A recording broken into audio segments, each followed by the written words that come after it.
Welcome back, and we'll be reading again. And Jesus answered and spoke to them again in parables, saying, The kingdom of heaven may be compared to a king who gave a wedding feast for his son. And he set out his slaves to call those who had been called to the wedding feast. And they were unwilling to come. Again he sent out other slaves, saying, Tell those who have been called, Behold, I have prepared my dinner, my oxen, my fattened livestock are all butchered, and everything is ready. Come to the wedding feast. But they paid no attention and went their way, one to his own farm, another to his business, and the rest seized his slaves and mistreated them and killed them. But the king was enraged, and he sent his armies and destroyed those murderers, and set their city on fire. Then he said to his slaves, The wedding is ready, but those who were called were not worthy. Go, therefore, to the main highways, and as many as you find there, call to the wedding feast. And those slaves went out into the streets, and gathered together all they found, both evil and good. And the wedding hall was filled with dinner guests. But when the king came in to look over the dinner guests, he saw a man there who was not dressed in wedding clothes. And he said to him, Friend, how did you come in here without wedding clothes? And the man was speechless. Then the king said to the servants, Bind him hand and foot, and throw him into the outer darkness. In that place will be weeping and gnashing of teeth. For many are called, but few are chosen. Then the Pharisees went and took a counsel together about how they might trap him in what he said. And they sent their disciple to him, along with Herodians, Teacher, we know that you are truthful, and teach the way of God in truth, and defer to no one, for you are not partial to any. Therefore tell us, what do you think?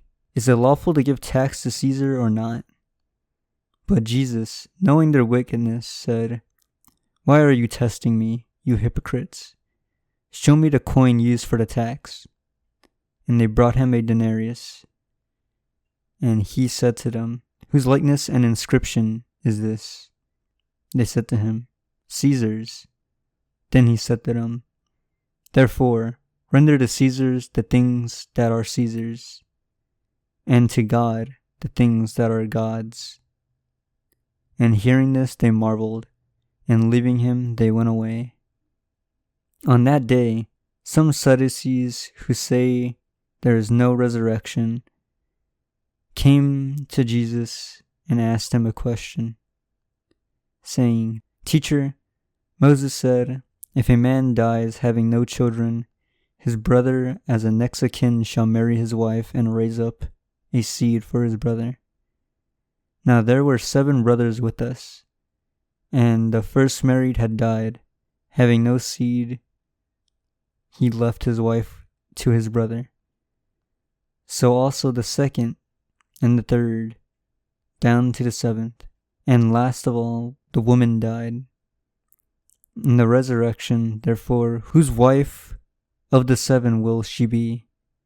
For they have all married her. But Jesus answered and said to them, You are mistaken, not understanding the Scriptures nor the power of God. For in the resurrection they neither marry nor are given in marriage, but are like angels in heaven. But regarding the resurrection of the dead, have you not read what was spoken to you by God, saying, I am the God of Abraham, the God of Isaac, and the God of Jacob? He is not the God of the dead, but of the living.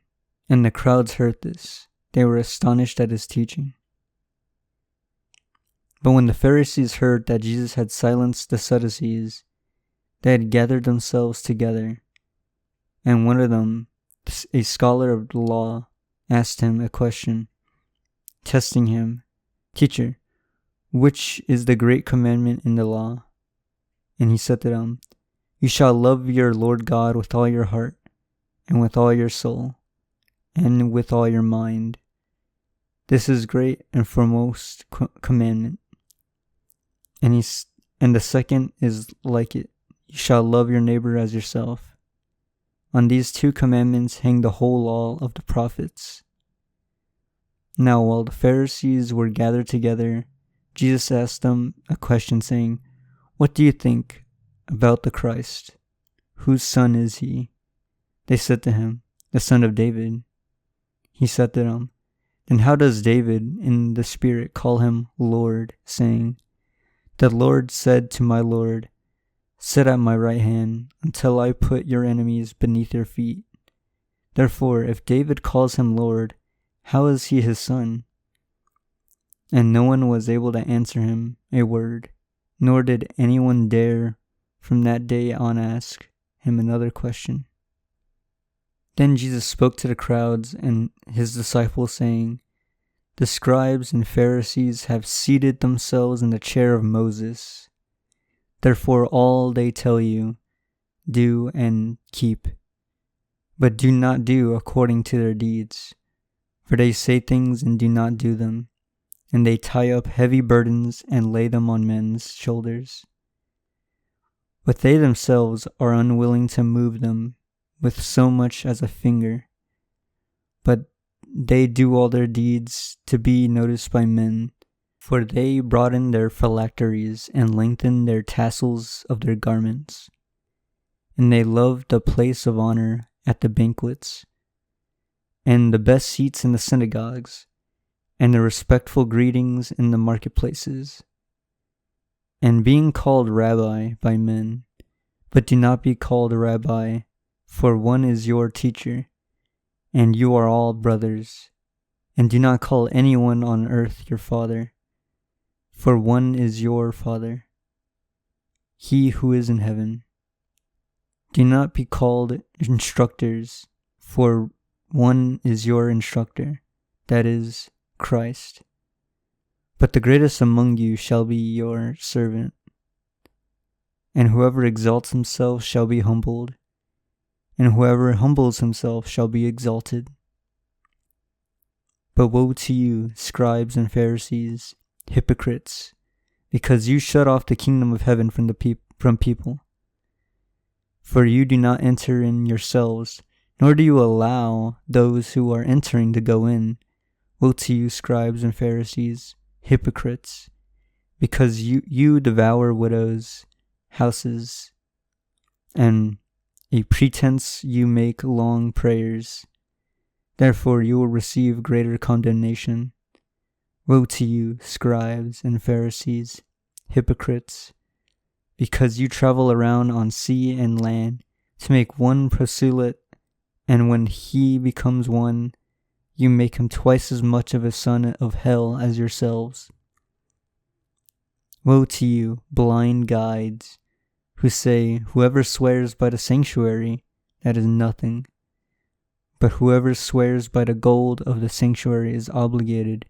You fools and blind men, for which is more important, the gold or the sanctuary that sanctify the gold? And whoever swears by the altar, that is nothing. But whoever swears by offering on it, he is obliged. You blind men, which is more important, the offering or the altar that sanctifies the offering? Therefore, whoever swears by the altar swears both by the altar and by everything on it. And whoever swears by the sanctuary swears both by the sanctuary and by him who dwells within it. And whoever swears by heaven swears both the throne of God and by him who sits on it. Woe to you, scribes and Pharisees, hypocrites, for you tithe mint and dill and cumin, and have neglected the weightier provisions of the law, justice and mercy and faithfulness. But these are the things you should have done without neglecting the others. You blind guides who strained out the gnat but swallow a camel. Woe to you, scribes and Pharisees, hypocrites! For you clean the outside of a cup of the dish, but inside they're full of robbery and self-indulgence. You blind Pharisee, first clean the inside of the cup of the dish, so that the outside of it may come clean also. Woe to you, scribes and Pharisees, hypocrites! For you are like whitewashed tombs, which on the outside appear beautiful, but inside they are full of dead men's bones and uncleanness. In this way you are also outwardly appear righteous to men, but inwardly you're full of hypocrisy and lawlessness. Woe to you, scribes and Pharisees, hypocrites! For you build the tombs of the prophets and adorn the monuments of the righteous, and say, if we had been living in the days of our fathers, we would not have been partners with them in shedding the blood of the prophets. So you bear witness against yourselves, that you are sons of those who murdered the prophets. Fill up, then, the measure of the guilt of your fathers. You serpents, you brood of vipers, how will you escape the sentence of hell? On account of this, behold, I am sending you prophets and wise men and scribes. Some of them you will kill and crucify, and some of them you will flog in your synagogues and persecute from city to city, so that upon you may fall the guilt of all the righteous bloodshed on earth. From the blood of the righteous Abel to the blood of Zechariah, the son of Berechiah, whom you murdered, between the sanctuary and the altar. Truly I say to you, all these things will come upon this generation.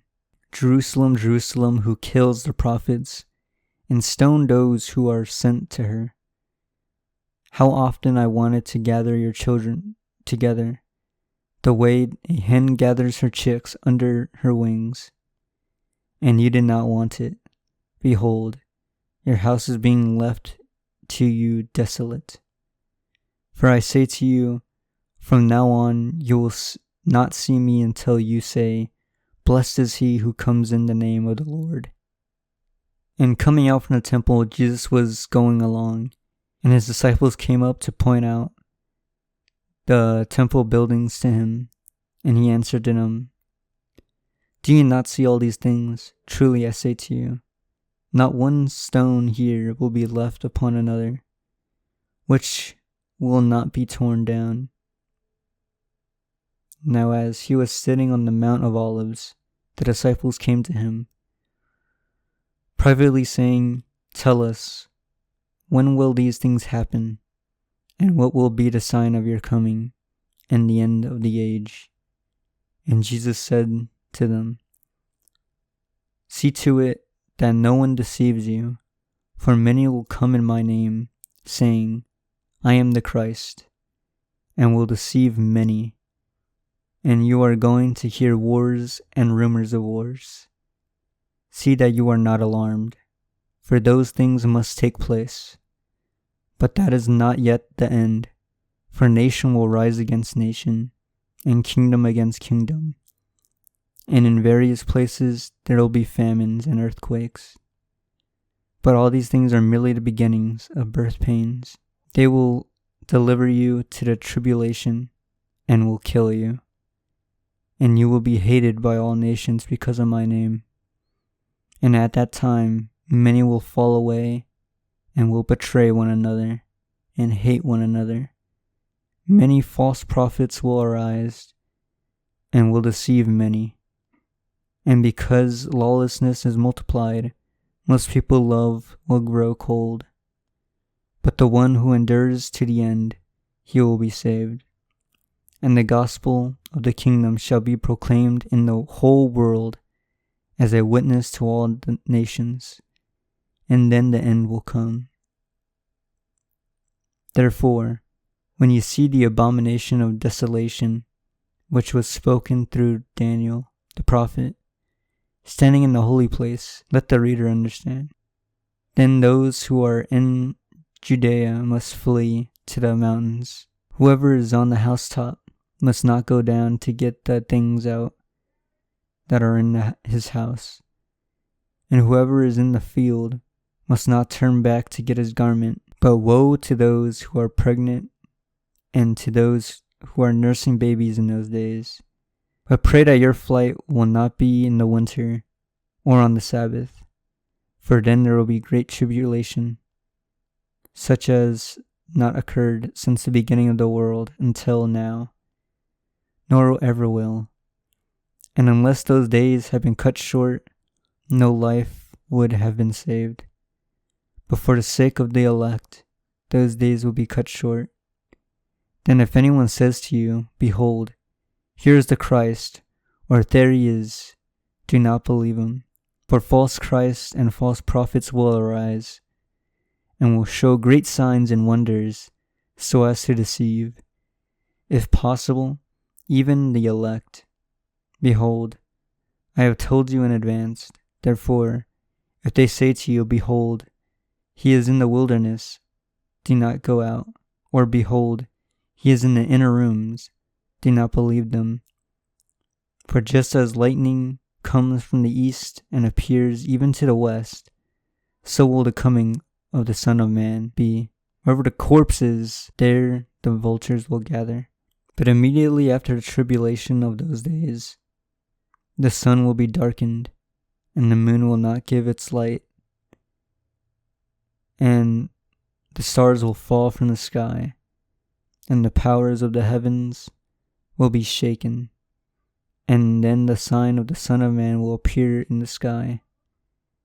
And then all the tribes of the earth will mourn, and then they will see the Son of Man coming on the clouds of the sky, the power of the great glory. And he will send forth his angels with a great trumpet, and they will gather to his elect from the four winds, from the one end of the sky to the other. Now learn the parable from the fig tree. When its branch has already become tender and put forth its leaves, you know that summer is near. So you too, when you see all the things, recognize that he is near, right at the door. Truly I say to you, this generation will not pass away until all these things take place. Heaven and earth will pass away, but my words will not pass away. But of that day and hour no one knows, not even the angels in heaven, nor the Son, but the Father alone. For just as the days of Noah were, so the coming of the Son of Man will be. For as in those days, before the flood, they were eating and drinking, marrying and giving in marriage, until the day that Noah entered the ark, and they did not understand until the flood came and took them all away. So will the coming of the Son of Man be. Then there will be two in the field, one will be taken and one will be left. 2 women will be grinding grain at the mill, one will be taken and one will be left. Therefore stay awake, for you do not know which day your Lord is coming. But be sure of this, that if the head of the house had known at what time the night thief was coming, he would not have stayed awake, and would not have allowed his house to be broken into. For this reason, you also must be ready, for the Son of Man is coming at an hour when you do not think he will. Who then is the faithful and the prudent slave whom his master put in charge of his household to give them their food at the proper time? Blessed is that slave whom his master finds so doing when he comes. Truly I say to you, that he will put him in charge of all his possessions. But if that evil slave says in his heart, my master is not coming for a long time, and begins to beat his fellow slaves and eat and drink with drunkards, the master of that slave will come on the day when he does not expect him, and at an hour which he does not know, and will cut him in pieces and assign them a place with the hypocrites. In that place there will be weeping and gnashing of teeth. The kingdom of heaven may be compared to 10 virgins who took their lamps and went out to meet the bridegroom. Now 5 of them were foolish, and 5 were prudent. For when the foolish took their lamps, they took no oil with them. But the prudent took oil in flasks along with their lamps. Now while the bridegroom was delaying, they all got drowsy and began to sleep. But at midnight there was a shout, "Behold, the bridegroom, come out and meet him." And all those virgins arose and trimmed their lamps. And the foolish said to the prudent, "Give us some of your oil, for our lamps are going out." But the prudent answered, saying, "No, there will not be enough for us and you too. Go instead to the dealers and buy some for yourselves." And while they were going away to make the purchase, the bridegroom came, and those who were ready went in with him to the wedding feast. And the door was shut. And later the other virgins also came, saying, "Lord, Lord, open up for us." But he answered and said, "Truly I say to you, I do not know you. Therefore stay awake, for you do not know the day nor the hour. For it is like a man about to go on a journey, who has called his own slaves and handed over his possessions to them. And to one he gave 5 talents, to the other 2, and to another one each according to his own ability. And he went on his journey. Immediately the one who had received 5 talents went and traded with them, and gained 5 more talents. And in the same manner, the one who had received the 2 talents gained 2 more. But he who received the 1 talent went away, and dug a hole in the ground, and hid his master's money. Now after a long time the master of those slaves came and settled accounts with them. And the one who had received 5 talents came up and brought 5 more talents, saying, "Master, you have handed 5 talents over to me. See that I have gained 5 more talents." His master said to him, "Well done, good and faithful slave. You were faithful and with few things. I will put you in charge of many things. Enter into the joy of your master." Also the one who had received 2 talents came up and said, "Master, you have handed 2 talents over to me. See that I have gained 2 more talents." His master said to him, "Well done, good and faithful slave. You were faithful with the few things. I will put you in charge of many things. Enter the joy of your master." And the one who had received 1 talent and came up and said, "Master, I knew you to be a hard man, reaping where you did not sow, and gathered where you scattered no seed. And I was afraid, and went away and hid your talent in the ground. See that you have what is yours." But his master answered and said to him, "You wicked, lazy slave. You knew that I reap where I did not sow, and gather where I scattered no seeds. Therefore, you ought to have put my money in the bank, and on my arrival, I would have received my money back with interest. Therefore, take away the talent from him, and give it to the one who has 10 talents. For everyone who has, more shall be given, and he will have an abundance.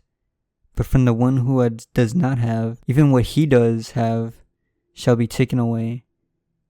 And throw out the worthless slave into the outer darkness. In that place there will be weeping and gnashing of teeth. But when the Son of Man comes in his glory, and all his angels with him, then he will sit on his glorious throne, and all the nations will be gathered before him, and he will separate from one another. As the shepherd separates sheep from the goats, he will put the sheep on his right and the goats on his left. Then the king will say to those on his right, "Come, you who are blessed of my Father, inherit the kingdom which has been prepared for you from the foundation of the world. For I was hungry, and you gave me something to eat. I was thirsty, and you gave me something to drink. I was a stranger, and you invited me in. Naked, and you clothed me. I was sick, and you visited me. I was in prison, and you came to me. Then the righteous will answer him, saying, Lord, when did we see you hungry, and feed you, or thirsty, and give you something to drink? And when did we see you as a stranger, and invite you in, or naked, and clothe you? And when did we see you sick, or in prison, and come to you? And the king will answer and say to them, Truly I say to you, to the extent that you did it to one of these brothers of mine, even the least of them, you did it to me. Then he will also say to those on his left, Depart from me, accursed ones, into the eternal fire which has been prepared for the devil and his angels. For I was hungry, and you gave me nothing to eat. I was thirsty, and you gave me nothing to drink. I was a stranger, and you did not invite me in. Naked, and you did not clothe me. Sick, and in prison, and you did not visit me. Then they themselves also will answer, saying, Lord, when did we see you hungry, or thirsty, or stranger, or naked, or sick, or in prison, and did not take care of you? Then he will answer them, saying, Truly I say to you, to the extent that you did not do it for one of the least of these, you did not do it for me. And these will go away into eternal punishment, but the righteous into eternal life. Now it happened that when Jesus had finished all these words, he said to his disciples, You know that after 2 days the Passover is coming, and the Son of Man will be delivered over for crucifixion. Then the chiefs and the elders of the people were gathered together in court of the high priest named Caiaphas, and they plotted together to seize Jesus by stealth and kill him. But they were saying, Not during the festival, lest a riot occur among the people. Now when Jesus was in Bethany, and the home of Simon the leper, a woman came to him with an alabaster jar of very costly perfume, and she poured it on his head and reached at the table. But when the disciples saw this, they were indignant, saying, Why this waste? For this perfume might have been sold for a high price, and the money given to the poor. But Jesus, aware of this, said to them, Why do you bother the woman? For she has done good work to me. For you have always have the poor with you, but you do not always have me. For when she poured this perfume on my body, she did it to prepare me for burial. Truly I say to you, wherever this gospel is proclaimed in the whole world, what this woman has done will be spoken in memory of her. Then one of the 12, named Judas Iscariot, went to the chief priests and said, What are you willing to give me to deliver him to you? And they weighed out 30 pieces of silver to him. And from then on, he began looking for a good opportunity to betray Jesus. Now on the first day of unleavened bread, the disciples came to Jesus, saying, Where do you want us to prepare you to eat the Passover? And he said, Go into the city to a certain man, and say to him, The teacher says, My time is near. I am keeping the Passover at your house with my disciples. And the disciples did as Jesus had directed them, and they prepared the Passover. Now when evening came, Jesus was reclining at the table with the 12 disciples, and as they were eating, he said, Truly I say to you, that one of you will betray me.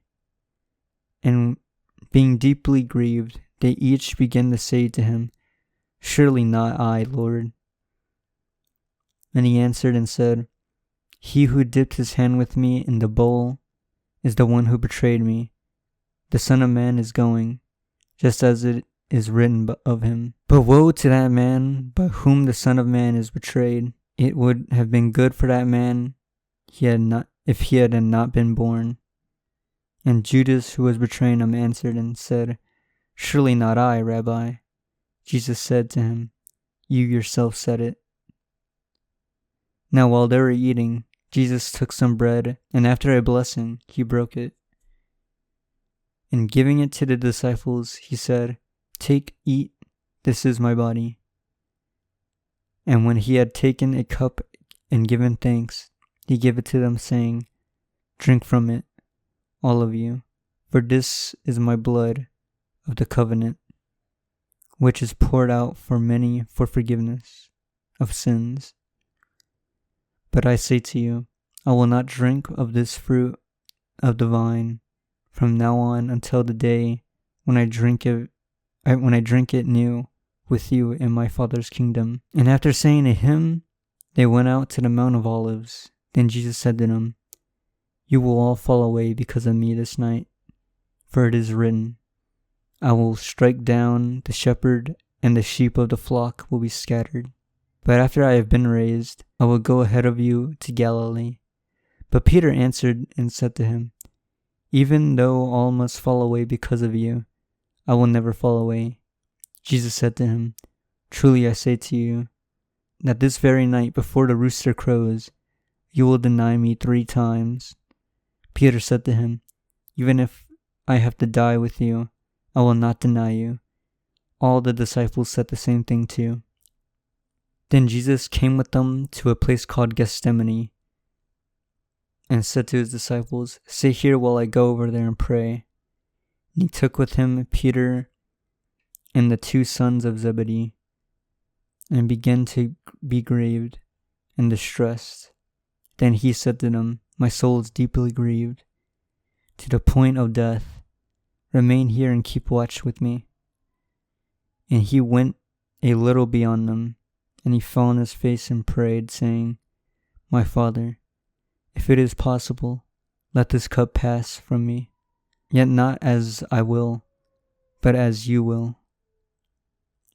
And he came to the disciples and found them sleeping, and said to Peter, So you men could not keep watch for me for 1 hour?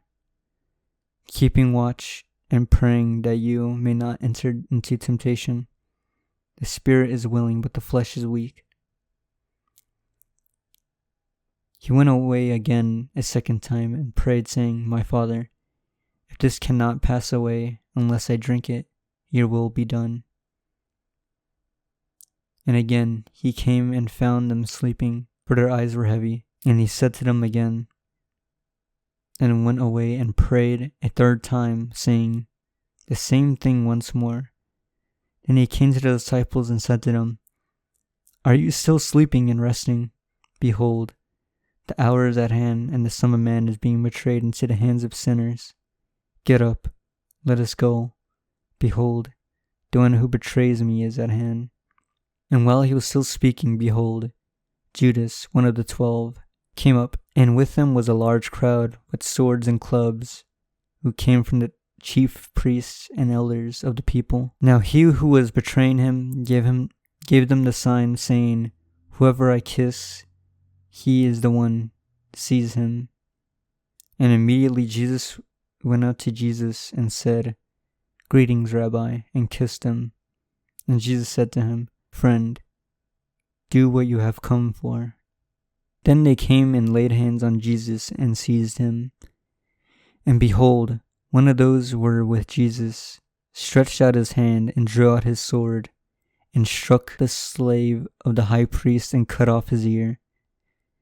Then Jesus said to him, Put your sword back into its place, for all those who take up the sword shall perish by the sword.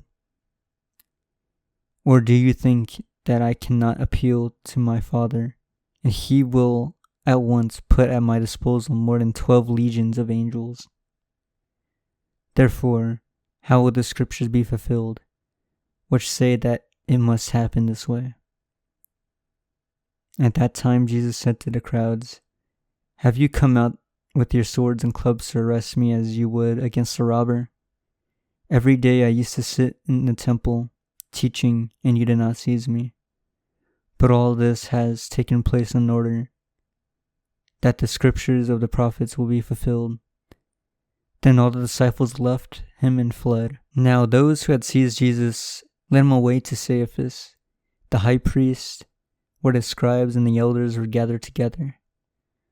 But Peter was following him at a distance as far as the courtyard of the high priest, and entered in and sat down with the offers to see the outcome.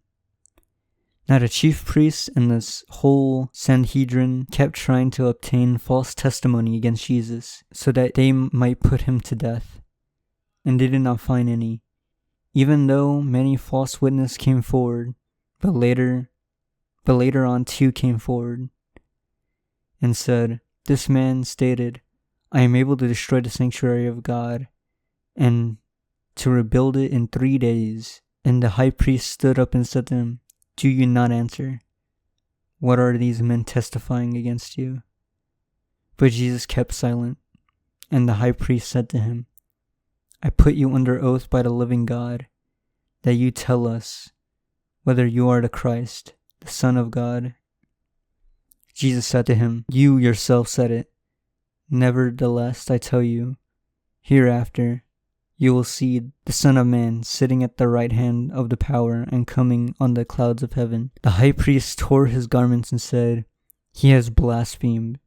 What further need do we have witness? Behold, you have now heard the blasphemy. What do you think?" They answered and said, "He deserves death." Then they spat on his face and beat him with their fists, and others slapped him and said, "Prophesy to us, O Christ, who is the one who hit you?" Now Peter was sitting outside in the courtyard, and a servant girl came to him and said, You too were with Jesus in Galilee." But he denied it before them all, saying, "I do not know who you are talking about." And when he had gone out to the gateway, another servant girl saw him and said to those who were there, "This man was with Jesus of Nazareth." And again he denied it with an oath, "I do not know the man." A little later, the bystanders came up and said to Peter, "Surely you too are one of them, for even the way you talk gives you away." Then he began to curse and swear, "I do not know the man." And immediately a rooster crowed. And Peter remembered the words Jesus had said, "Before a rooster crows, you will deny me 3 times." And he went out and cried bitterly. Now when morning came, and all the chief priests and elders of the people took counsel together against Jesus to put him to death, and they bound him and led him away and delivered him to Pilate the governor. Then when Judas betrayed him, saw that he had been condemned, he felt remorse and returned the 30 pieces of silver to the chief priests and elders, saying, "I have sinned by betraying an innocent blood." But they said, "What is that to us? See to that yourself." And he threw the pieces of silver into the sanctuary and departed. He went away and hanged himself. And the chief priests took the pieces of silver and said, "It is not lawful to put them into the temple's treasury, since it is the price of blood." And taking counsel together, they bought with the money a potter's field as a burial place for strangers. For this reason that field has been called the field of blood to this day. Then which was spoken through Jeremiah the prophet was fulfilled, saying, "And they took the 30 pieces of silver, the price of the one whose price has been set by the sons of Israel, and they gave them to the potter's field as the Lord directed me." Now Jesus stood before the governor, and the governor questioned him, saying, "Are you the king of the Jews?" And Jesus said to him, "You yourself say it." And while he was being accused by the chief priests and the elders, he did not answer. Then Pilate said to him, "Do you not hear how many things they testify against you?" And he did not answer him with regard of even a single charge. So the governor marveled greatly, Now at the feast, the governor was accustomed to release for the crowd anyone prisoner whom they wanted. At the time, they were holding a notorious prisoner called Barabbas. So when the people gathered together, Pilate said to them, "Whom do you want me to release for you, Barabbas or Jesus, who is called Christ?" For he knew that because of envy they had delivered him over. Now while he was sitting on the judgment seat, his wife sent him a message saying, "Have nothing to do with that righteous man, for last night I suffered greatly in a dream because of him." But the chief priests and the elders persuaded the crowds to ask for Barnabas and to put Jesus to death. But the governor answered and said to them, "Which of the two do you want me to release for you?" And they said, "Barabbas." Pilate said to them, "Then what shall I do with Jesus, who is called Christ?" They all said, "Let him be crucified." And he said, "Why? What evil did he do?" But they were crying out all the more, saying, "Let him be crucified." Now when Pilate saw that he was accomplishing nothing, but rather a riot was starting, he took water and washed his hands in front of the crowd, saying, "I am innocent of this man's blood. See that yourselves." And all the people answered and said, "His blood be on us and our children." Then he released Barabbas for them. But after having Jesus scourged, he delivered him over to be crucified. Then when the soldiers of the governor took Jesus to Praetorium, they gathered the whole Roman cohort around him, and they stripped him and put a scarlet robe on him. And after twisting together a crown of thorns, they put it on his head, and a reed in his right hand. And they knelt before him and mocked him, saying, "Hail, King of the Jews!" And they spat on him, and took a reed and began to beat him on the head. When they had mocked him, they took the scarlet robe off him and put his own garments back on him. And they led him away to crucify him. And as they were coming out, they found a man of Syrian named Simon, whom they pressed into service to bear his cross. When they came to a place called Golgotha, which means place of a skull, they gave him wine to drink mixed with gall, and after tasting it, he did not want to drink. And when they had crucified him, they divided up his garments among themselves by casting lots. And sitting down, they began to keep watch over him there.